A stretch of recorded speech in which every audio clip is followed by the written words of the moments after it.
ఆరోగ్యం లేకపోతే ధనం వృధా. శరీరం బలహీనంగా ఉంటే మనస్సు నిరాశతో నిండిపోతుంది. అందుకే మన పురాతన భారత సంస్కృతిలోనే ఒక గొప్ప వాస్తవాన్ని చెప్పారు.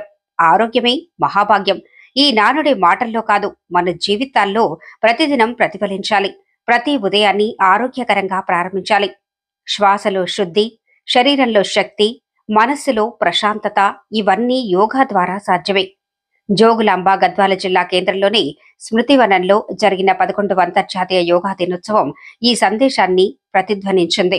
జిల్లా అదనపు కలెక్టర్ శ్రీ లక్ష్మీనారాయణ గారు యోగాసనాలు చేసి ప్రజలతో కలిసి ఆరోగ్య మార్గాన్ని చూపించారు. భూమిని సాగు చేసే ముందు శుద్ధి చేస్తాం. అలాగే మన శరీరాన్ని యోగాతో శుద్ధి చేస్తే మంచి ఆరోగ్యం ఫలంగా లభిస్తుంది. ఇది మనందరి బాధ్యత. అందుకే యోగా ఒక్క వ్యాయామం కాదు, ఇది జీవన శైలి, ఆరోగ్య మార్గం, మానసిక స్థైర్యానికి మూలాధారం. ఈ కార్యక్రమంలో అధికారులు, వైద్యులు, యువకులు, ఆశా వర్కర్లు అందరూ కలిసి ఒకే మాట చెప్పారు: యోగా చేయండి, ఆరోగ్యంగా ఉండండి. అంతర్జాతీయ యోగా దినోత్సవాన్ని పురస్కరించుకొని ఆయుష్ డిపార్ట్మెంట్ నుంచి ఏర్పాటు చేసినటువంటి ఈ యోగా క్లాసులకు వచ్చేసిన అందరికీ కూడా పేరు పేరున నమస్కరిస్తూ, మనకు స్వయాన అనుభవించాం. మీరు వచ్చిన మొదట్లో మీ శరీరం ఏ రకంగా ఉంది, ఆ తర్వాత ఈ 15-20 మినిట్స్ చేసిన తర్వాత, యోగా చేసిన తర్వాత మీ శరీరము, మనస్సు ఏ విధంగా ఉందనేది అనుభవపూర్వకంగా అందరం తెలుసుకుంది.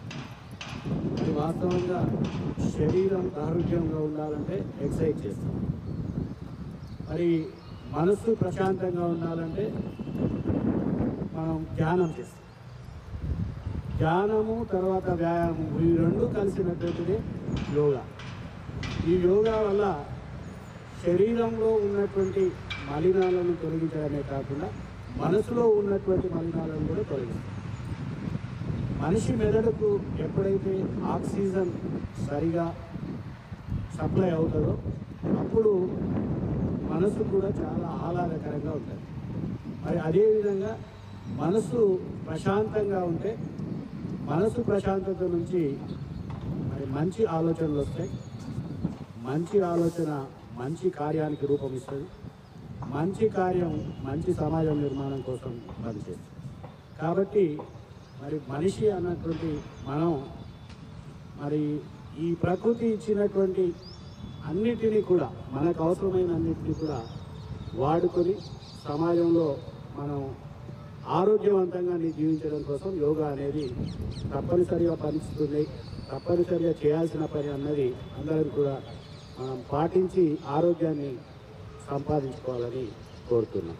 మరి ముఖ్యంగా ఇందాక డాక్టర్ గారు చెప్తున్నారు, డాక్టర్ ఎవరు కూడా ఒక రోగం వచ్చిన తర్వాత దాన్ని క్యూర్ చేయడానికి ప్రయత్నిస్తారు, కానీ యోగా మాస్టర్స్ అయితే రోగం రాకుండానే ట్రీట్మెంట్ ఇవ్వడం అనేది జరుగుతుంది.